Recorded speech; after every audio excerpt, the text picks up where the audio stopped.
Em homenagem às mães, eu queria convidar a subir aqui à frente o quinteto masculino, que vai cantar em homenagem às mães.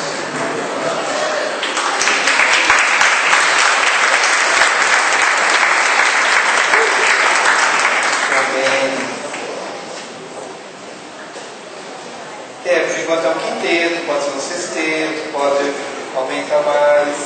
A gente está achando um nome para esse coro masculino. A gente pensou num nome, não sei se vocês aprovam: Os Humildes. O que vocês acham? Foi a sugestão do Marcelo, viu? Não tem nada a ver com isso.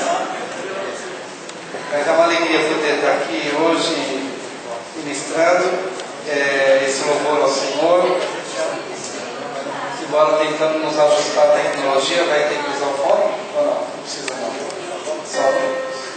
Mas tá bom, nós queremos louvar a Deus pela vida das mamães que estão aqui, tá bom? Que o Senhor hoje, de uma maneira muito especial, possa abraçar cada uma de vocês, possa mostrar quanto vocês são importantes na nossa vida. Hoje vamos ouvir uma palavra tremenda. A doutora Rosana vai ministrar a palavra hoje, fruto de uma experiência pessoal e de algo que ela tem ouvido, mas é uma mensagem muito especial para as mães, e hoje queremos louvar ao Senhor também com 2 hinos, com um quinteto masculino.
Oh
agora para ministrar algo que certamente Deus vai ministrar ao teu coração. Amém? Nessa noite o Senhor vai ministrar e Ele com certeza vai marcar a sua vida. Até às 19h35 vamos ouvir a palavra, depois teremos um tempo de ministração e abençoar os irmãos. Vamos ficar de pé.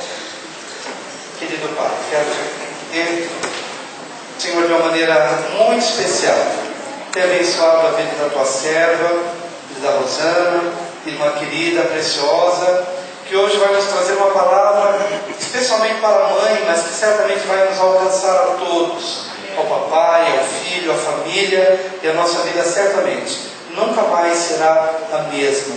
Nós te louvamos por isso, entregamos este tempo de louvor, de adoração em tua santa e preciosa presença, em nome de Jesus. Amém.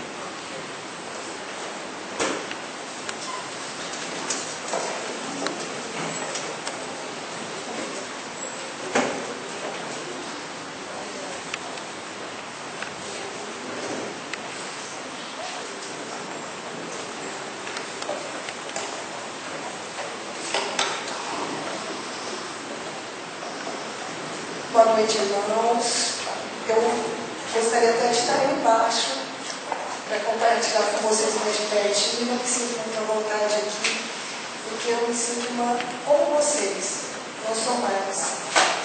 E hoje me deram a oportunidade de estar repartindo um pouco daquilo que Deus tem trabalhado na minha vida em relação a esse papel de ser mãe. E de alguma forma eu gostaria de acrescentar na vida de vocês também. Por que isso não está sendo feito em uma reunião só para mulheres? Poderia ser algo separado para as mães. Mas a compreensão do marido é de suma importância para que a mãe tenha paz, tranquilidade no coração, para que ela possa exercer a função que lhe cabe da forma mais nobre que ela puder. Hoje eu vou falar principalmente dessa missão, dessa nobre missão da mãe. Vou falar um pouquinho do pai com o coração de mãe. E também vou falar sobre mãe, aquela que gera vida, está relacionada a gerar vida. E para gerar vida, como nós vamos ver, não é obrigatoriamente uma vida biológica. Isso serve aos solteiros, aos casados, aos viúvos, aqueles que já criaram seus filhos. Passa primeiro, por favor. Há um tempo atrás, eu estava conversando com uma psicóloga, informalmente, e ela ia ministrar para um grupo de mulheres. E ela disse que a paz do mundo estava nas mãos das mulheres. E na hora eu achei até que era uma certa pretensão falar isso.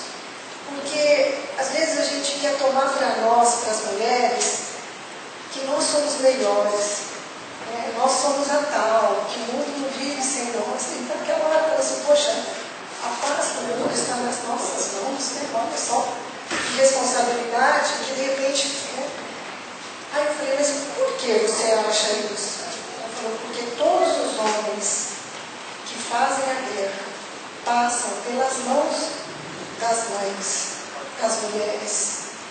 E cabe a nós forjar esses homens. E o tempo passou e eu lendo a palavra, por isso que é importante que os homens entendam isso também. Eu lendo a palavra, eu encontrei uma base bíblica para aquilo que ela estava dizendo.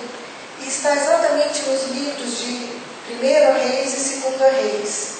Esses livros contam da história dos reis que tiveram em Israel, que é no reino de Israel, e no reino de Judá. Então, o que me chamou a atenção, eu vou falar aqui, pode até parecer repetitivo, cansativo, eu vou falar um pouco do que está escrito nesses dois livros. Mas por que eu vou repetir? Porque o próprio Deus repetiu isso na Bíblia. E se ele repetiu muitas vezes, é porque ele considera importante o que ele quis dizer. Então, eu não vou ler a parte de 1 Reis. Isso tem mais no 2 Reis, começando no capítulo 12. Olha aqui que me chamou a atenção. capítulo 12, vocês não precisam acompanhar, porque são muitos versículos, e depois, com calma, vocês leem. No ano 7º de Jeú, começou Joás a reinar, e 40 anos reinou em Jerusalém.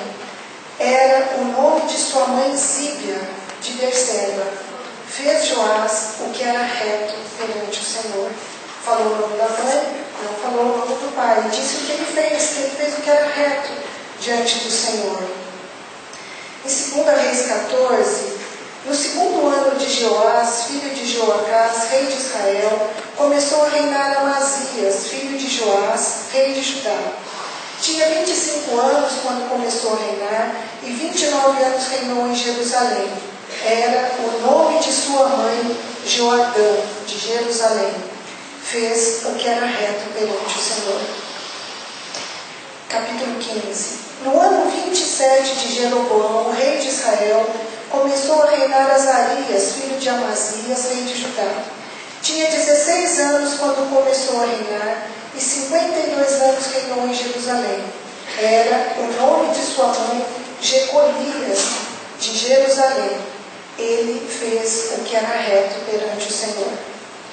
No mesmo capítulo, desde o 17 verso, desde o ano 39 de Azarias, rei de Judá, Manaém, filho de Gade, começou a reinar sobre Israel, e reinou 10 anos em Samaria. Fez o que era mal perante o Senhor. Aqui ele não cita o nome da mãe. E esse rei, ele fez o que não agradava ao Senhor. No verso 23, no ano 50 de Azarias, rei de Judá, começou a reinar Pecarias, filho de Menahem, e reinou sobre Israel em Samaria 2 anos. Fez o que era mal perante o Senhor. Não cita o nome da mãe. No ano 52 de Azarias, rei de Judá, começou a reinar Peca, filho de Remalias, e reinou sobre Israel e Samaria 20 anos. Fez o que era mal perante o Senhor. Também não citou o nome da mãe. No ano 2º de Peca, filho de Remalias, rei de Israel, começou a reinar Jotão, filho de Uzias, rei de Judá. Tinha 25 anos de idade quando começou a reinar, e reinou 16 anos em Jerusalém. Era o nome de sua mãe Jerusa, filha de Zadok. Fez o que era reto perante o Senhor. Ele citou o nome da mãe. No capítulo 16, no ano 17 de Peca, filho de Remalias, começou a reinar Acás, filho de Jotão. Tinha Acás 20 anos de idade quando começou a reinar, e reinou 16 anos em Jerusalém. Não fez o que era reto perante o Senhor, e não citou o nome da mãe. E isto vai, se eu ficar lendo, vai se tornar até cansativo. Mas contam a história de 21 reis. Desses 21 reis, 6 falam que ele fez o que era mal perante o Senhor. Sabe o que é fazer mal perante o Senhor? É entregar o próprio filho para ser queimado por um Deus chamado Moloque. Eles sacrificavam os filhos, faziam sacrifícios horríveis para ter benefícios com isso. E isso desagradava o coração do Senhor. Eles não eram reis justos, mas eles eram extremamente severos. Então, quando fala fez o que era mal perante o Senhor, todas as vezes que não colocou o nome da mãe, esses reis agiram de forma má. Em 15 vezes cita o nome da mãe. 7 desses casos fala que fez o que era reto perante o Senhor. E 8 deles fala que fez o que era mal também perante o Senhor. Mas depois eu estava fazendo uma correlação, o pai deles também tinha feito o que era mal perante o Senhor. Então, essas mulheres, elas estavam criando reis, que naquela época determinavam se haveria paz ou guerra. Por isso que muitas vezes a mãe, nesse momento, é que era fundamental na formação desses filhos. Naquela ocasião, como que devia ser a vida? O pai saía para trabalhar no campo, cuidar do gado, da plantação, e a mãe que ficava cuidando dos filhos. Então ela tinha a oportunidade de estar passando princípios, de estar corrigindo, de estar orientando, de estar falando dos princípios de Deus e incutindo isso mesmo. Se a gente olhar no Velho Testamento, Deus, quando dá a terra prometida para os filhos dele, ele pede para que o povo dele não se casem com mulheres estrangeiras, fora do povo dele. Por quê? Porque ele sabia que essas mulheres, elas iriam interferir, como nós vamos ver, na fé daquelas crianças. Eles iriam se desviar. E Salomão errou nesse ponto. Agora, se a gente parar para pensar, quando a gente lê a Bíblia, muitas vezes dá a impressão de que Deus ele é meio machista, ele não liga muito para as mulheres. E aqui ele fez questão de anotar o nome da mãe. Muitas vezes ele não anotou o nome do pai, mas sim da mãe. E por que eu falo que às vezes dá a impressão de que Deus não liga para as mulheres? Jesus ele fez 2 multiplicações de pães. E no texto bíblico fala o número de homens. Multiplicou 7 pães para 7.000 homens, sem contar mulheres e crianças. Na outra multiplicação também, multiplicou para 5.000 homens, sem contar mulheres e crianças. Dá até a impressão de que a gente não era nem contada entre eles. Mas ali, no livro de Reis, ele faz questão de chamar a atenção, não só para a mãe, para a função dela, mas o nome dela. Então, passa o próximo, por favor. A Bíblia diz que tem livros sendo escritos a nosso respeito. E lá vai estar escrito. E o nome de sua mãe era Rosana, Carla, Noemi. E aí o que vão falar dos meus filhos? Do Estevão, da Juliana? Eles fizeram o que era reto perante o Senhor? Ou o que era mal perante o Senhor? Isso vai estar escrito. Né? E o que é que eu quero que falem de mim? Né? O que eu estou fazendo para contribuir para que algo de bom seja transmitido para os meus filhos? Próximo. Tem 2 versículos que fundamentam essa educação de filhos. Ensina a criança no caminho em que deve andar, como foi dito aqui hoje, e ainda quando for velho, não se desviará dele. Então, desde pequenininho, está passando esses princípios, para que quando eles forem velhos, eles continuem neles, princípios de honestidade, de integridade, de verdade, de amor, de solidariedade. O próximo. Estas palavras que hoje te ordeno estarão no teu coração. Tu as inculcarás a teus filhos. Delas falarás assentado em tua casa e andando pelo caminho, e ao deitar-te e ao levantar-te. Essa palavra não foi dita para as mães, foi dita para os homens, para todos, que isso é uma responsabilidade do povo de Israel. E às vezes aqueles que estão aqui, que nem filho tem, falam que eu tenho a ver com isso. Mas eu creio que vocês vão ser filhos. E às vezes vocês já criaram os filhos, falam, eu já criei os meus filhos, o que eu tenho a ver com isso? Queridos, vocês podem ser instrumentos de Deus. Vou passar algumas informações, até estatísticas aqui. Vocês podem estar levando para pessoas que são mães, para que elas não cometam os mesmos erros que eu cometi, que eu estou tentando reverter. Quando diz aqui, inculcarás, eu procurei no dicionário, seria sugestionar, inspirar, aconselhar, incutir, falar repetidas vezes, até que aquilo faça parte da vida dessas crianças. Se vocês repararem, eu coloquei em negrito os verbos. O próximo, por favor. E eu chamei a atenção para eles aqui. O verbo ensinar, inculcar, falar assentado, andar, deitar e levantar. São muitos verbos em apenas 2 versículos. Mas para a gente fazer tudo isso, a gente precisa estar junto dos filhos. Não tem como você vai saber o dia a dia dos seus filhos, orientá-los se você não está perto. A gente precisa estar perto, estar junto. Agora, que eu acho muito interessante, eu comecei a ler, deixa eu tirar aqui da minha.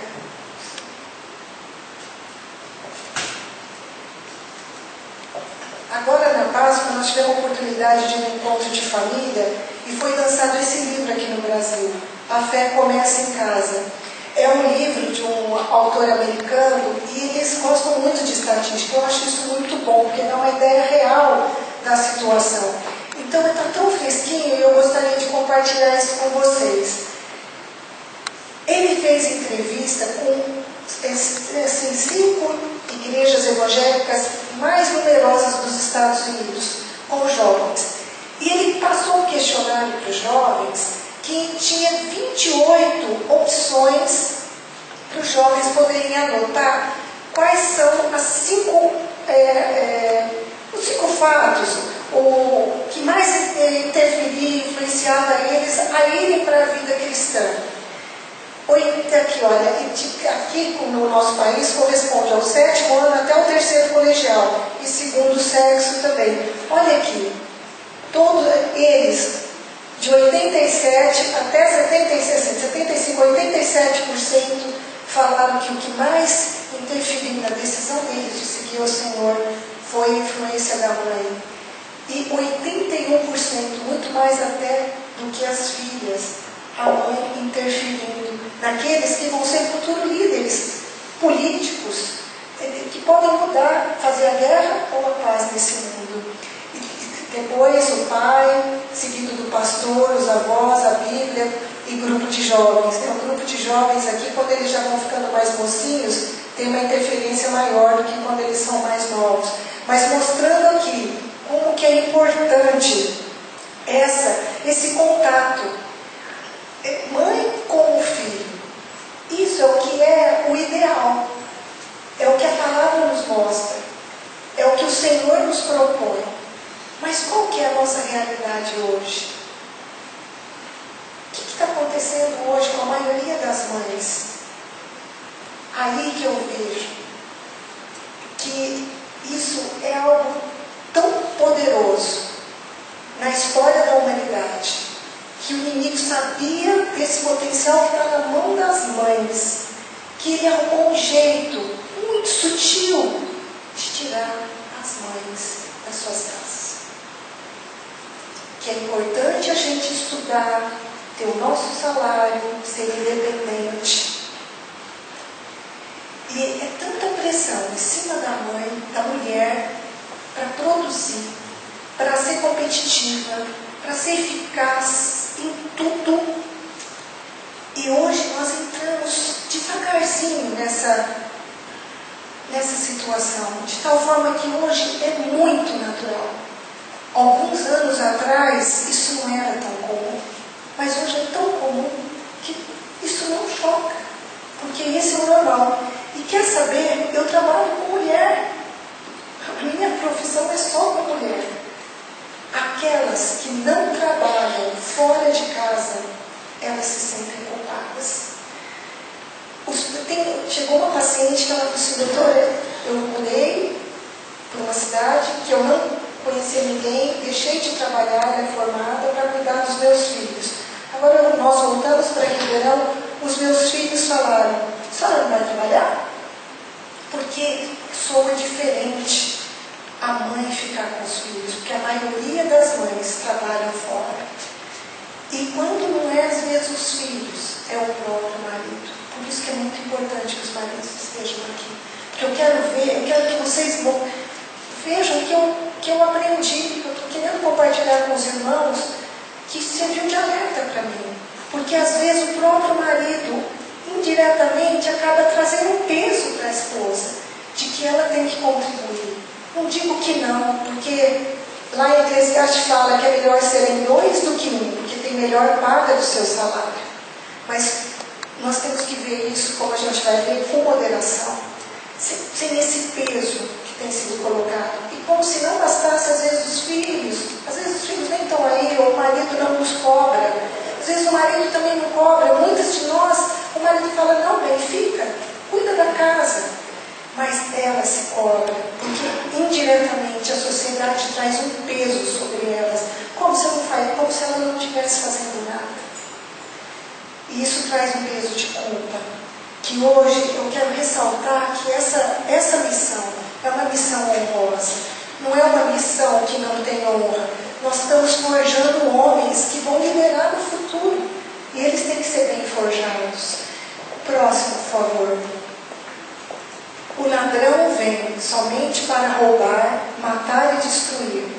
Eu vim para que tenham vida e a tenham em abundância. Foi o que Jesus disse. Há um ladrão que tenta nos roubar. Próximo, por favor. E nós temos nos deixado roubar porque ninguém nos obriga a nada. Se nós trabalhamos é porque nós quisemos. Se nós trabalhamos pouco ou muito, é porque nós escolhemos. Quem que está nos forçando? Nós é que não estamos atentos. Nós simplesmente estamos nos deixando levar. E por que nós estamos nos deixando roubar? Pelos afazeres domésticos, às vezes pelo próprio trabalho ou pelo ministério. Nós estamos tão envolvidos com as coisas da igreja que a gente não está tendo tempo para os nossos filhos. Como se isso fosse a coisa mais importante. Então hoje de manhã eu até falei assim, a questão do bom samaritano. O homem estava lá jogado, passou o sacerdote, ele não acudiu, por quê? Porque ele tinha que ministrar. Passou o levita, ele não acudiu, porque ele tinha que ir lá cantar. E foi um que não tinha nada a ver que acudiu ele. E às vezes a gente está tão envolvido com o ministério. E às vezes a mulher nem trabalha fora de casa, mas ela está tão envolvida com os trabalhos domésticos que ela está sempre estressada. Então a criança às vezes chega lá, mãe, eu queria falar com a senhora, ai filha, agora não dá, porque a mamãe tem que acabar o almoço, eu tenho que entregar, porque daqui a pouco o teu pai vai chegar, você tem que comer, vai lá tomar banho, você tem que fazer a tua lição. Aí ele chega, mãe, eu preciso falar, agora não dá, que eu estou lavando roupa, filho, se eu deixar de molho vai manchar tudo, não sei o que. Depois, agora é hora de passar. Não, agora é hora de ir para o supermercado. Não, agora, filha, é hora de eu descansar. Me dá um tempinho. A mamãe trabalhou o dia inteiro, está na hora de assistir a televisão. Eu posso descansar um pouquinho? Depois a gente conversa. Mesmo não trabalhando fora, amados, que tem sido a nossa prioridade. Ou então, nós que trabalhamos fora, que temos dupla, tripla jornada, nós estamos sempre estressados. Que qualidade de mãe que eu tenho sido, sabe? Trabalho demais. Eu falo para o Senhor, o Senhor me libertou, eu não quero ser escrava do trabalho. Paz, o Senhor se libertou do medo. Eu vejo que o homem é muito mais preocupado com essa parte financeira do que nós e traz esse peso muitas vezes para nós. E Ele não nos fez escravos do nosso trabalho. Ele quer que a gente exerça domínio sobre todas as coisas, como está escrito em Gênesis, até sobre o nosso trabalho. Então, o próximo, por favor, vem uma rotina. Quem está, afinal de contas, criando os nossos filhos? As babás? As funcionárias domésticas? As tias da escolinha, a televisão, que deixa lá as crianças enquanto a gente vai fazer outra coisa. Porque ela vai ficar quietinha. Nada contra as babás, eu tive babás ótimas, nada contra as funcionárias domésticas, nem as tias. Mas, queridos, vocês acham que elas também vão ter tempo de sentar e dar um carinho, atenção, passar os mesmos princípios que você teria para passar do teu filho? Você acha que elas vão ter esses mesmos princípios? Então, quem está criando os nossos filhos? Nós estamos saindo para deixar a nossa missão para outra pessoa. Pode passar o próximo. E qual que é o preço que nós temos pago por isso? Com essa história da mulher sair de casa, o que nós ganhamos? Uma sobrecarga enorme de trabalho. Que a gente trabalha fora de casa, depois chega em casa, trabalha dentro de casa de novo. Eu vou contar uma historinha, até perguntei para o meu marido, bem, você liga com a história do homem óbvio, porque hoje de manhã eu contei. Porque eu não sei se muitas mulheres vão concordar, mas eu acho particularmente que Deus, quando formou o homem, Ele colocou o botãozinho do on e do off, do liga e do desliga. Meu marido é uma bênção, trabalhador, e ele diz que ele não liga, por isso que eu estou compartilhando, né, de como uma coisa. Aí o que acontece? Ele sai de casa para trabalhar, para ganhar o pão nosso de cada dia. E eu também saio de casa para trabalhar. Só que eu tenho que preocupar, nós moramos numa chácara que tem saúde acabando com o nosso jardim, que o cloro da piscina acabou, que o portão eletrônico está quebrado, que a roupa do esteio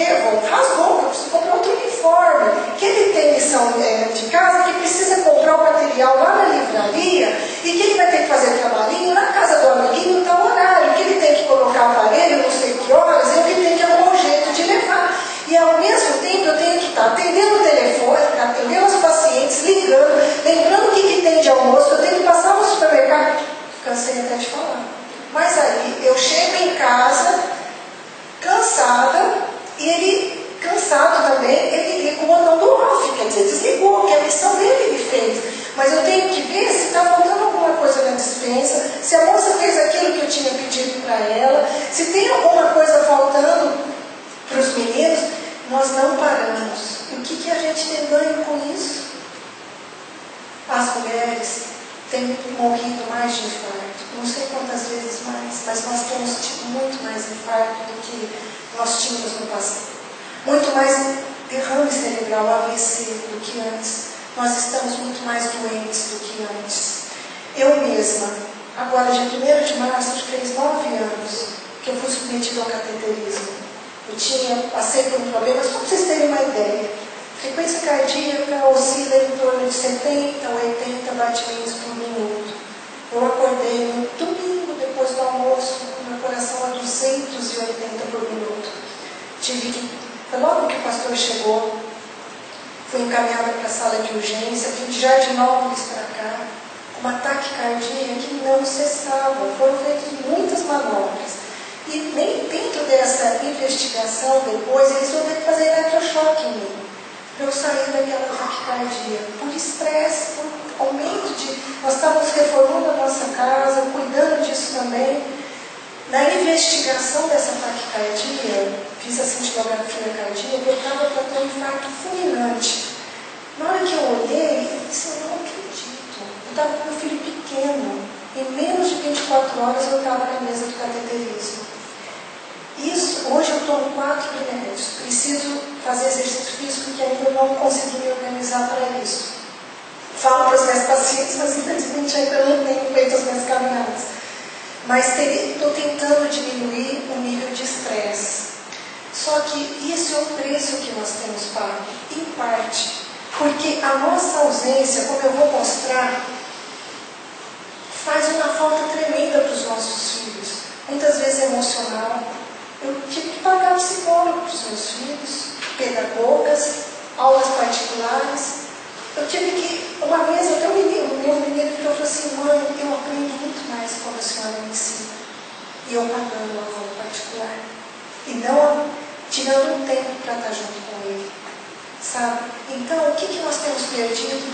Quantos pais que trabalharam tanto e ficaram tão ausentes da sua casa, que o dinheiro que eles juntaram, hoje eles gastam para a recuperação de uma clínica de drogas, de alcoolismo, ou mesmo nessas aulas particulares, psicólogos, simplesmente porque o plano de Deus, aos pouquinhos, sutilmente, tem sido mudado.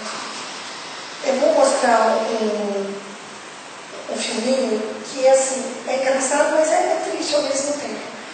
Essa mulher, mostra uma história de uma mulher que está fazendo supermercado, ela tem 3 filhos e ela está atrasada, porque até aquele dia a funcionária dela faltou, eu não sei quantas vezes algum de vocês já assistiram, e ela está na TPM também, ela tem hora para chegar no serviço. Se puder apagar aqui um pouquinho, espera aí, volta de novo, por favor. Maximiza. Coloca lá em cima, maximizando. Aí. Ela com pressa, começa a cair as coisas, caindo com outro, caindo com outro. Ela vai ficando mais nervosa. Aí o carrinho embora, a bolsa cai. Aí ela vai o carrinho embora, pega a bolsa, sai correndo para as nossas. E ela com muita pressa, gente, e TPM, né? Olha só, eu vou pôr esse carrinho e se for a força. Agora espero que vocês, olha gente, muitos de nós, essa daqui é a propaganda de um carro. Se você comprou um carro muito pequeno, né, eles oferecem um carro maior. Mas quando a gente fala que muitas vezes a gente está à beira de um ataque de nervo, é porque às vezes as coisas acontecem de uma vez. Né? Se de repente o teu menino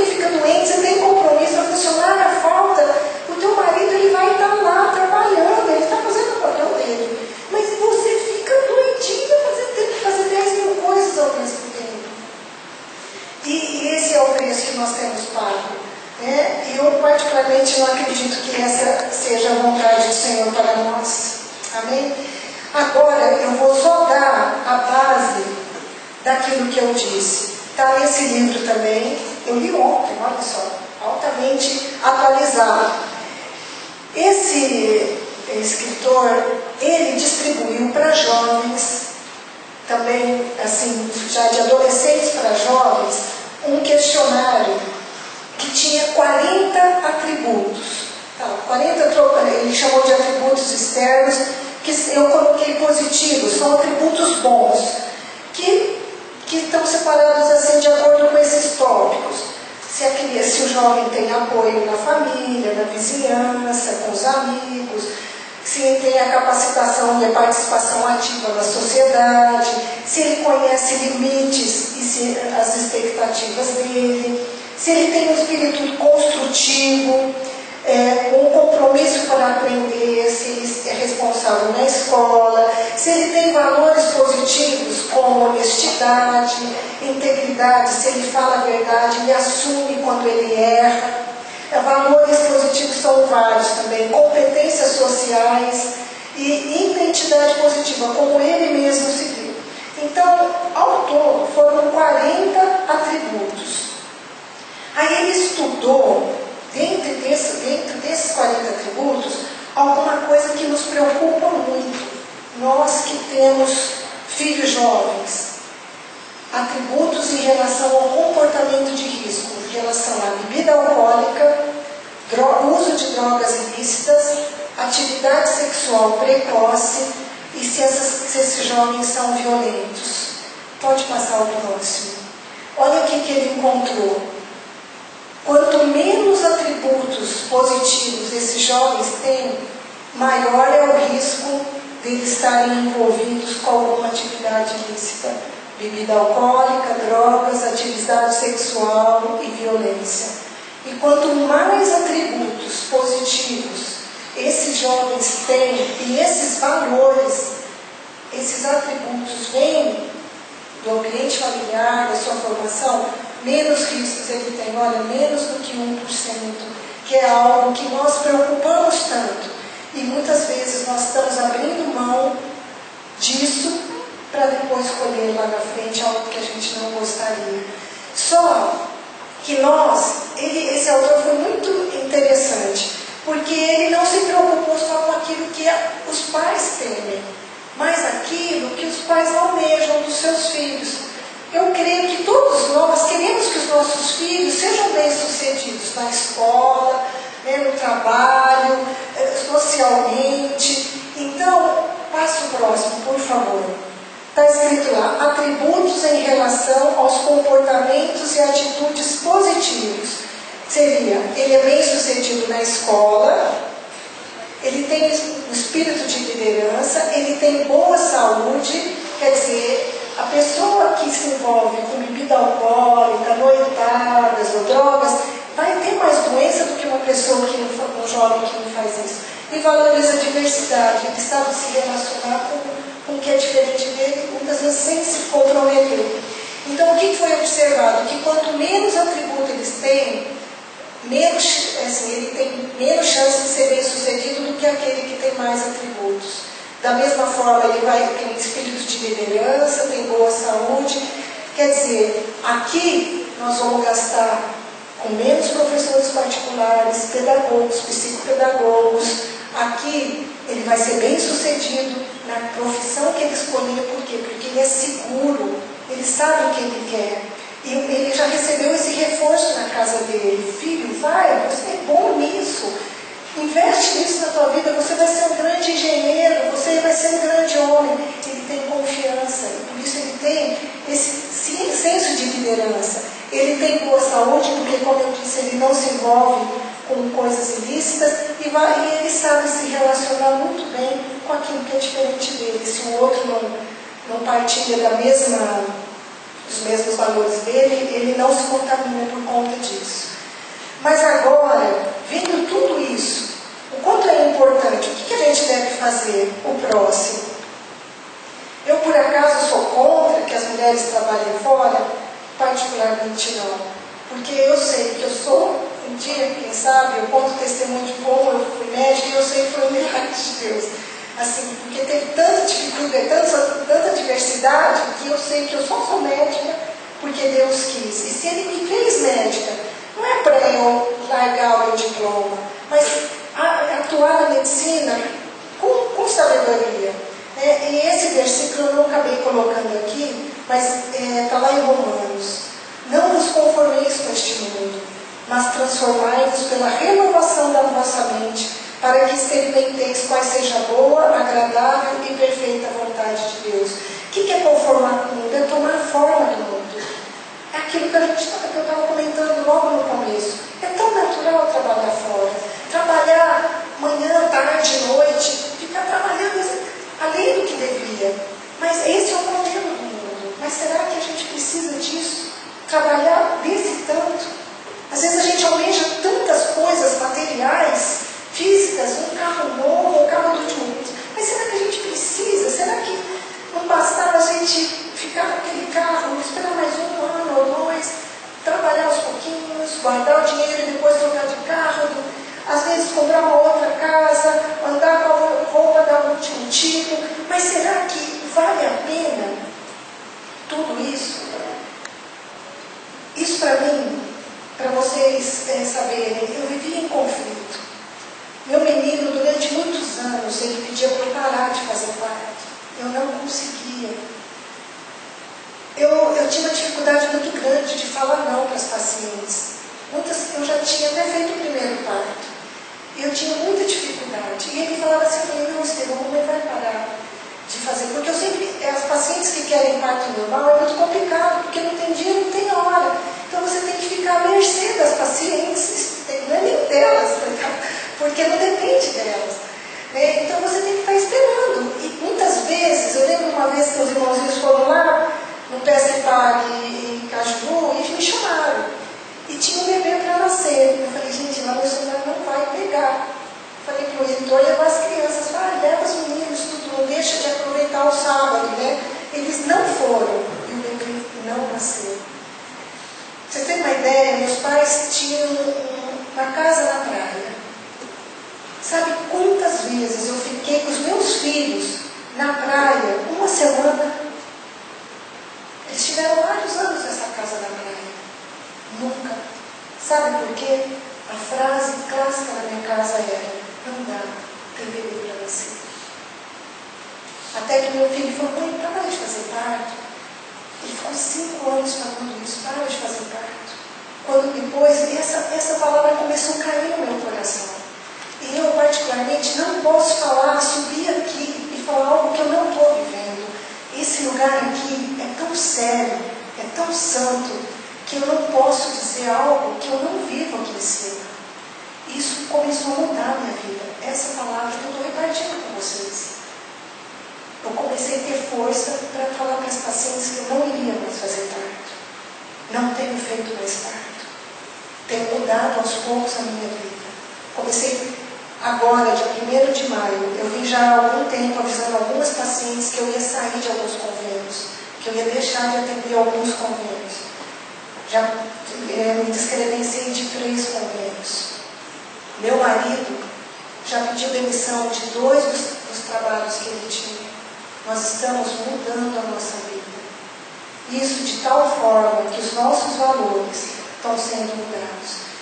É claro que assim, quando eu fazia parto, não é nem pelo dinheiro, mas pela consideração da paciente. Mas porque hoje, particularmente, estou querendo fazer uma reivindicação pública, mas paga-se muito pouco perto da responsabilidade que se tem na hora de fazer uma parto. Mas eu tenho que ver, nada impede de eu voltar a fazer parto mais para frente. Mas agora é tempo de eu tentar resgatar aquilo que eu deixei de dar aos meus filhos. Porque eu falei com esse inspeitor, porque outra coisa importante, amadas, não tome decisão sem que o teu cônjuge esteja te apoiando, porque senão isso vai gerar confusão na tua casa. E eu compartilhava isso com o mentor, eu esperava dele apoio, para eu parar de fazer obstetrícia. E quando fala na parte monetária, realmente eu sei que balança com o homem. Então, ele ficou meio titubeante até que Deus trouxe paz no coração dele, confirmou. Depois ele me liberou e eu continuei. Então é um processo que nós ainda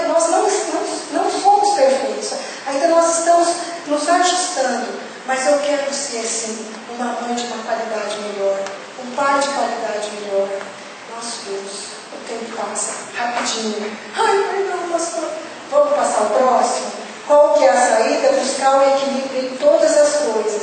E este equilíbrio vem do Senhor. Vem do Senhor. O próximo, por favor. Este é o mesmo versículo que eu disse lá atrás. Estas palavras que hoje te ordeno, antes de qualquer coisa, de incutir no coração, falar sentado, andando, está escrito, estarão no teu coração. Amados, eu não posso falar de Deus para os meus filhos que eu não vivo. Eu não posso pregar algo que não é real na minha vida para eles. Não posso falar para eles falarem a verdade e cobrar isso deles se eu minto.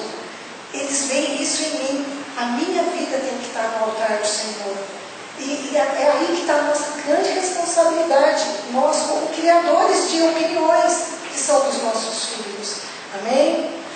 Bom, amados, para acabar, pastor, vou falar um pouco de pai com o coração de mãe.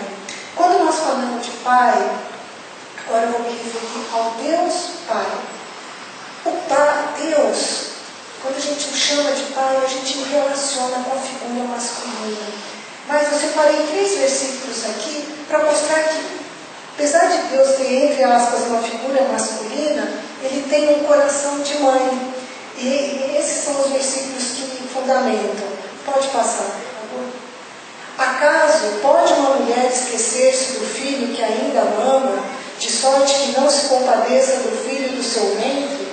Mas ainda que esta viesse a se esquecer dele, eu todavia não me esquecerei de ti. Se nós não tivermos uma mãe presente, queridos, nos moldes do Senhor, lembre-se, o nosso Deus também é nossa mãe. Ele veio para preencher todos os buracos que ficaram. Ele quer que nós tenhamos uma vida plena. O próximo. Ele diz, porque se meu pai e minha mãe me desampararem, o Senhor me acolherá. Ele nos acolhe, Ele cuida de nós. Próximo. Jerusalém, Jerusalém, que matas os profetas e apedrejas os que te foram enviados. Quantas vezes quis eu reunir os teus filhos, como a galinha ajunta os seus pintinhos debaixo das asas, e vós não quisestes. Quer dizer, é um sentimento de mãe. A galinha, quando junta os pintinhos debaixo da asa, ela quer proteger, ela quer cuidar. É esse sentimento que Deus tem por nós. Ele quer nos proteger, Ele quer nos cuidar. Agora, eu vou passar um videozinho bem rapidinho, que é para ilustrar essa figura de pai com o coração de mãe. Conta, na mesma história, 2 atitudes do mesmo pai. É um pai que é viúvo e tem um filho para cuidar. Vocês, como é muito rápido, às vezes tem que ver 1 ou 2 vezes para pegar. Mas ele era um pai durão, que o filho caía de bicicleta e falava, vamos, levanta, você é homem, não fica mole não, levanta. Ele pegava, dava mochilinha para o menino, vai para a escola, em vez de pegar e carregar o filho junto com a escola. Vocês vão ver eles tomando a refeição junto, calados, um numa ponta da mesa, o outro na outra, não tinha conversa. Andando de carro, um olhando para um lado, o outro olhando para o outro, não tinha conexão. O pai não aceitava que o dom do filho era louvor. Ele pegou e ficou irado, quebrou o violão do filho e mandou esse filho embora de casa, porque não o obedecia. Aí um dia, esse pai sozinho estava chorando.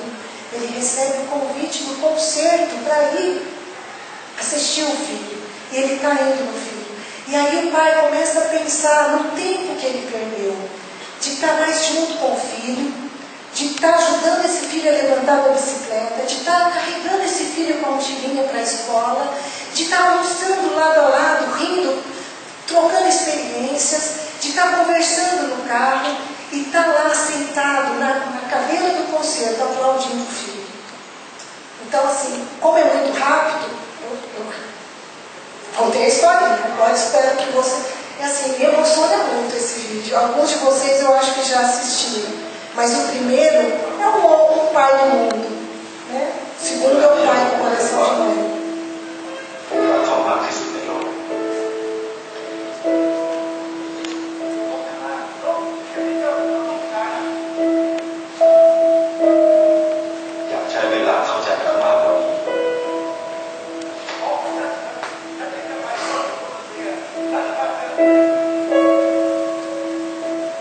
อยากฟังในสิ่งที่เขาอยากพูด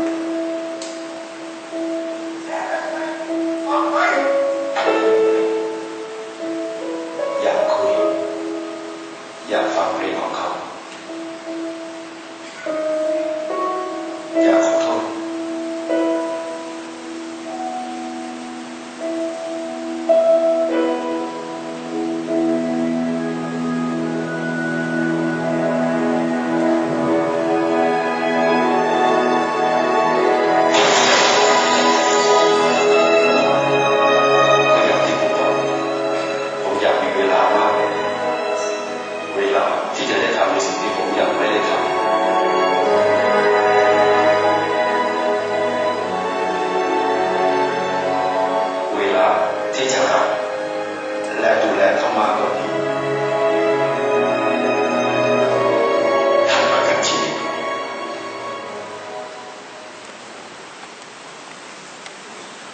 Sabe, irmãos, Deus quer que a gente tenha esse coração. Os pais, não sejam mudos. Tenham um coração de mãe.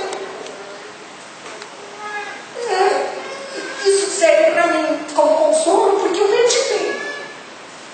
Mas eu estou viva. Se eu errei, eu posso tentar consertar, recuperar. E que isso sirva assim de alerta para nós, porque o mundo nos impulsiona para uma vida de pressão. E eu acho que a gente pode exercer domínio sobre isso. Que o mundo não nos domine. Que a gente fique atento para que as coisas não passem por nossas mãos e a gente deixe escapar. Então ainda há tempo. O tempo não quebrou nas nossas vidas. O próximo, por favor, para concluir. Mãe é aquela que gera vida. Não está relacionado, mãe que gera vida no seu ventre? Só que nós, amados, homens e mulheres, solteiros ou casados, viúvos ou não, que não tiveram filhos ainda, nós temos a maior força do mundo, do universo, aqueles que receberam Jesus como Senhor e Salvador, sinceramente no coração, têm dentro de si o Espírito Santo, que é aquele que gera a vida. Então, cada um de nós podemos ser mãe daquele que chega chorando, pedindo um consolo, pedindo uma palavra, que está perdido. Nós temos o poder de gerar vida nas pessoas. Vida espiritual. Nós não precisamos gerar apenas vida biológica. E essa palavra é para todos nós. Segunda palavra que Jesus disse, para concluir, o próximo versículo. Ele nos deu um mandamento. Eu vos designei para que vades e deis frutos, e o vosso fruto permaneça. Que nós possamos, amados, estarmos ligados ao Senhor, porque sem Ele nós não conseguimos frutificar. Que é um dos frutos do Espírito, né? A gente precisa do Espírito Santo em nós, para que a gente dê esses frutos que permaneçam. Que o Senhor nos dê graça. Vamos ficar de pé para orar. Agradecer por esse tempo. Pai, nós queremos te agradecer, a Deus, porque o Senhor nos dá nova chance. Senhor, eu te agradeço porque o Senhor me alertou. Pode ser que tem muitas mães que não passaram por isso, mas talvez tenha outras que compartilham das mesmas lutas que eu, Senhor.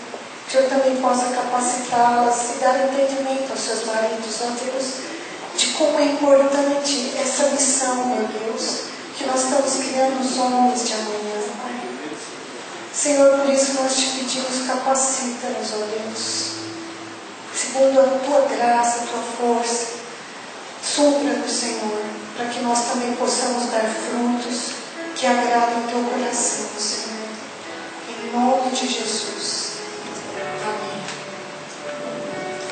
Queridos, eu devo dizer que eu não nasci sabendo. Muitas mães deixam de trabalhar e nem sabem o que devem fazer com seus filhos. Mas assim, eu tenho, à medida do possível, me exposto a alguns cursos para aprender, para tentar aprender. E aqui na igreja tem esses cursos, né, disponíveis. Então, só brevemente falando, pastor, que às vezes caixinha aqui de surpresa. Esse daqui é muito bonitinho, como criar seus filhos em DVD, como criar uma amorosa, virtuosa, tudo que os pais querem. Educação de filhos à maneira de Deus. Alcançando o coração do seu adolescente. E tem muita literatura. Esses livros são da Universidade da Família, é uma entidade que não tem denominação, mas é voltada para a reestruturação. Esses cursos de humanidade, mulher única, o CRAU, que é de finanças, o Veredas Antigas, todos estão vinculados nessa Universidade da Família, que particularmente tem sido uma bênção nas nossas vidas. Amém?